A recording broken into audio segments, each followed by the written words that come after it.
What's up, nerds? I saw Preston Stewart's video on potential war crimes going on in Kharkiv recently, and I decided that it was time to take this potentially a step further and bring basically everything out into the open, at least on this channel. As just a little bit of background on myself, I've spent the past few years at a military police headquarters with the Army Reserves, and we've spent a lot of times talking about how exactly not to commit war crimes. For example, how to uphold the Geneva Conventions while in the care of prisoners of war. It is incredibly hard to do that, but it is also incredibly important, not only ethically, but legally. So in a way, this has become a personal topic for me. Now, there are several categories of these kinds of crimes that we're going to be talking about today, but for simplicity, I'm going to try to group them into a couple buckets, which is crimes against civilians and crimes against soldiers. And yes, that is possible. You can commit war crimes against soldiers if you weren't aware. The law of armed combat and the Geneva Conventions provide frameworks for when troops can and cannot be targeted, and we're going to get into exactly what those laws are and how Russia's violated those. Now, let's actually start by talking about that and do some basic housekeeping here, such as legally what are war crimes and what are crimes against humanity. We'll be using the United Nations as kind of our baseline here, since Russia is, of course, a permanent member of the United Nations and a member of the UN Security Council, and therefore, at least on paper, they should be beholden to its statutes. And that, of course, includes the Geneva Convention. Now, there could be some room for some legal squirrely work on the side of Russia about this whole situation, because if you're aware of history, which you should be if you're watching this channel, the Geneva Conventions were ratified in 1949 following World War II, and of course the Soviet Union signed that ratification of the Geneva Conventions. Russia being a part of the Soviet Union at that time. Of course, the Soviet Union would later dissolve in 1991, and the Russian Federation would become the legal successor to the Soviet Union, meaning all of the laws and all the treaties and all the other kinds of arrangements that the Soviet Union had, Russia took on themselves. And of course, that includes the Geneva Conventions. Now, I say squirrely work because there could be some attempts by the Russian government to attempt to basically separate themselves from the different agreements that the Soviet Union signed, since it's a new country, it's a whole new government. However, legally, that just doesn't stand. In either case, let's look at what the UN goes by, because Russia is, of course, a member of the United Nations. The UN goes by what's called the Rome Statute, which is basically a derivative of the Geneva Convention. Everything that's here is included in the Geneva Convention. And Article 7 of the Rome Statute covers crimes against humanity, stating, "For the purpose of this statute, crimes against humanity means any of the following acts when committed as part of a widespread or systematic attack directed against any civilian population with knowledge of the attack. Murder, extermination, enslavement, deportation or forcible transfer of population, imprisonment or other severe deprivation of physical liberty and violation of fundamental rules of international law, torture, rape, sexual slavery, enforced prostitution, forced pregnancy, enforced sterilization, and any other form of sexual violence of comparable gravity, persecution against any identifiable group or collectivity on political, racial, national, ethnic, cultural, religious, gender as defined in paragraph 3, or other grounds that are universally recognized as impermissible under international law in connection with any act referred to in this paragraph or any crime within the jurisdiction of the court. Enforced disappearance of persons, the crime of apartheid, other inhumane acts of a similar character intentionally causing great suffering or serious injury to body or mental or physical health." So those are crimes against humanity, but further let's outline what war crimes are. For this, we'll need to look at Article 8 of the Rome Statute and the 1949 Geneva Conventions, which the Rome Statute pulls from. This section is much more lengthy, so instead of reading straight through it like we just did with Article 7, I'm just going to throw it on the screen and basically summarize some of the more specific points here that are important here. For instance, all of the following are considered war crimes: torture, willful killing, and for willful killing, think killing of a protected persons, and protected persons would be people like, wounded and sick members of the armed forces, no longer taking part in fighting, prisoners, medical and religious personnel, negotiators, civil defense personnel, and protectors of cultural sites.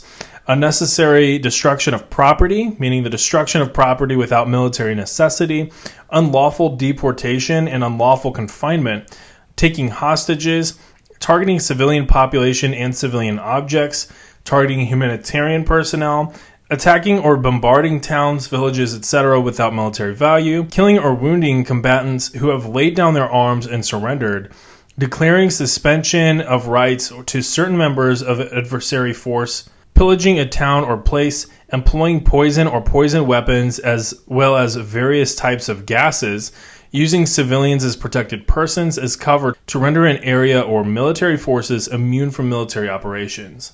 Now, this is a long list, but believe it or not, the full list is even longer. And these are the key points that we're going to be talking about in this video. I understand that we don't have perfect visibility into Ukraine. Nobody really does here. But from what I'm able to gather, these are the crimes that have been committed thus far. And there might be more than we even know about right now. And whenever I say what I gather, this is what's been posted, and this is what anybody has access to see the evidence of. You can check it as well. In fact, I would encourage you to do so. Now, I said earlier that we're going to be discussing two different buckets here, crimes against civilians and crimes against soldiers. I'm actually going to start with crimes against soldiers here. First, we should understand that there are legal protections in war for certain groups of soldiers given certain scenarios. According to the Geneva Convention and the Rome Statute, when soldiers surrender, are wounded or sickened out of the fight, or leave the service and therefore are no longer members of the armed services, they are protected persons. When in the protected status, they are granted the following: humane treatment, medical care, judicial guarantees, protection from the effects of war, communication and contact with the outside world, and release repatriation. We've seen many cases where these protections are not granted, and these come from findings from even the United Nations that has investigated this matter. They found that nearly all interviewed Ukrainian troops recovering from Russian captivity experienced basically the following: widespread torture of captured Ukrainian soldiers, which included beatings, shockings, threats of execution, mock executions, and stress positions. Over half of those interviewed suffered from some sort of sexual violence, including rape. There were at least 32 executions of Ukrainian prisoners. They were isolated from the outside world. They had food and medical care withheld from them. And that's just of the soldiers that were interviewed. We've also seen photo evidence of Ukrainian troops coming back from a very recent exchange between Russia and Ukraine of prisoners, and these prisoners appeared to have suffered severe malnutrition. Now, the same UN report interviewed Russian troops in Ukrainian captivity. There were no counts of torture or other violations within Ukrainian facilities. There were, however, some accounts of torture from transit from the battlefield to the detention facility. And this is not obviously to excuse this, because a violation is still a violation. But it is telling that the only counts that the UN could find were really while in transit from the battlefield to the detention facility. Think about this kind of process where, like, a motorized rifle brigade captures some Russian prisoners, and then it appears, at least from this example, they're the ones responsible for transiting them back from the line to the detention facility. And it appears that, they're the ones that might be responsible for this, torture.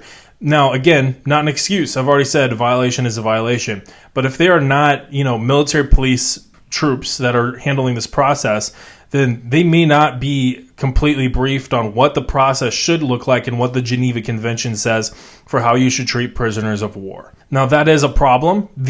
All troops need to be trained on what that is. That kind of comes down to abbreviated training and not telling your soldiers exactly what is expected of them if they come across a captured Russian soldier.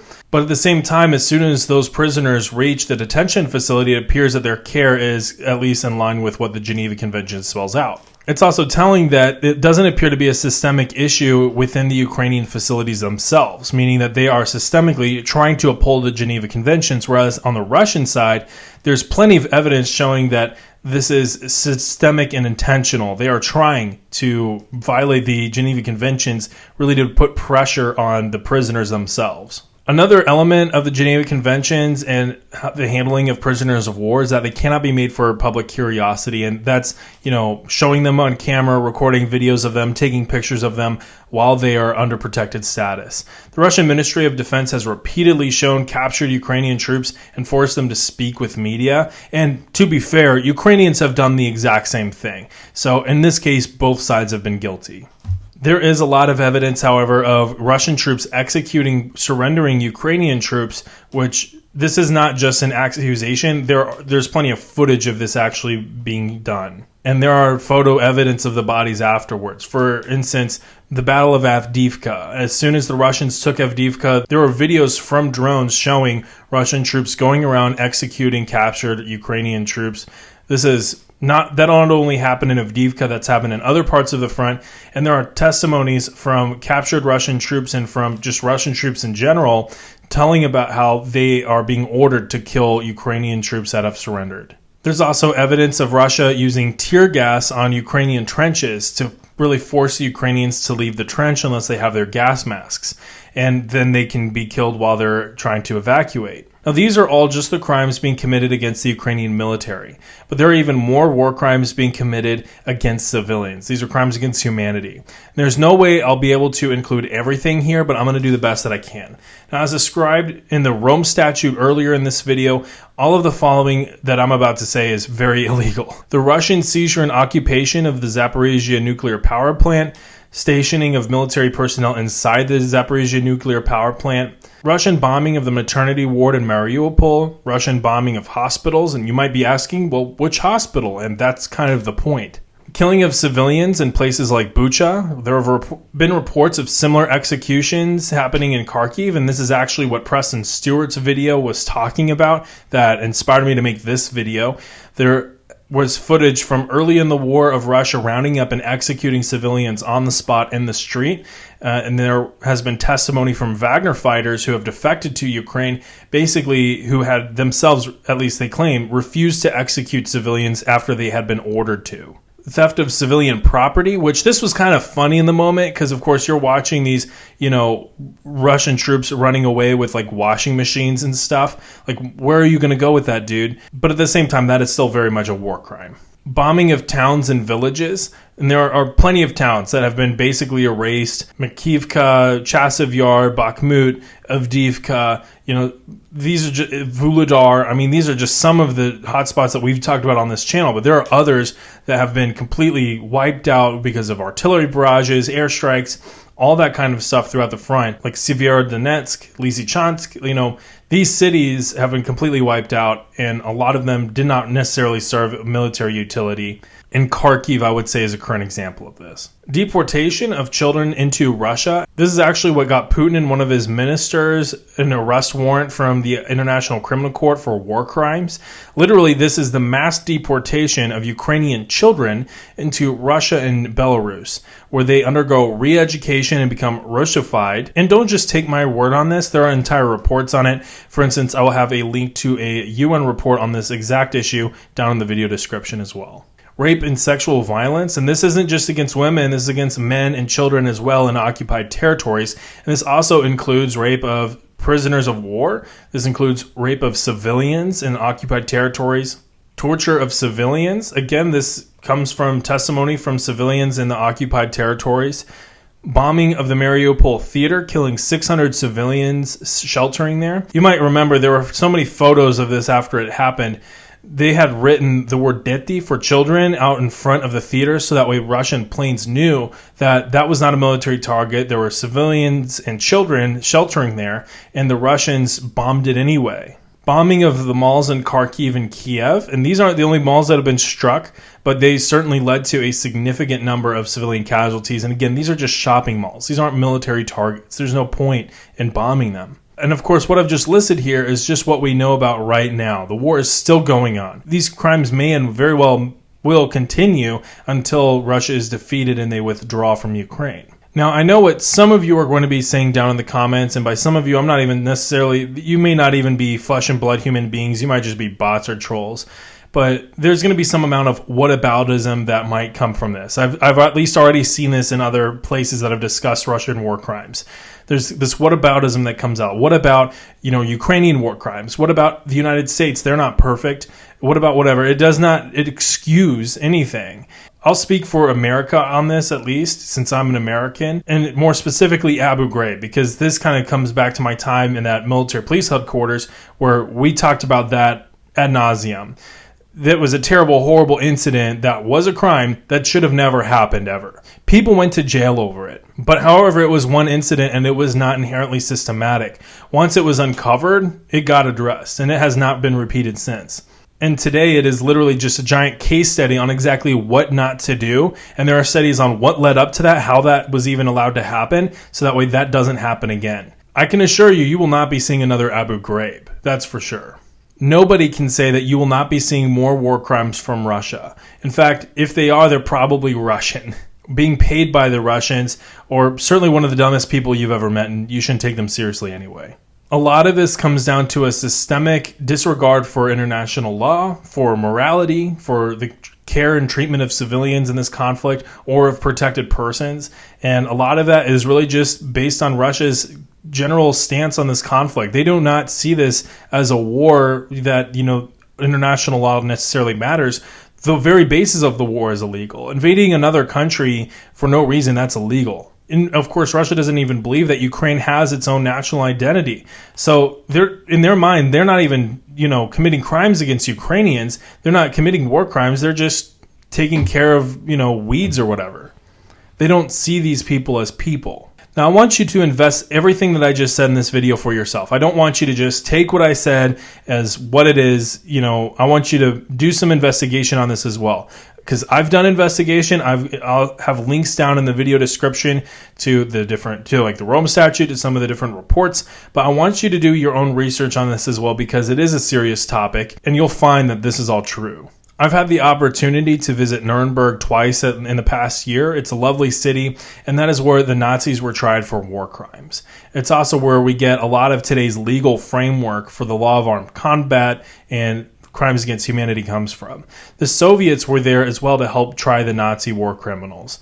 And of course, the Nazis pulled the what about card, and they pulled the what about card on what the Soviets did to Germans and to Polish people in Poland. And this actively hindered the prosecution of Nazi war criminals in Nuremberg. Well, today, Russia, the legal successor of the Soviet Union, appears to be the moral successor of the Soviet Union as well. The apple really does not fall far from the tree. So with all that, please leave a comment on what your thoughts are on all of this, what you have seen so far in this conflict as well, and any other kinds of reports or documentation that you found online that might be helpful for this conversation. Also, leave a like, because that helps this video reach a new audience, and that can really spread awareness of all of this that's going on. And subscribe for more analysis, not only on the war in Ukraine, but also on other conflicts as they pop up. With all that, I'll see you all next time. Later.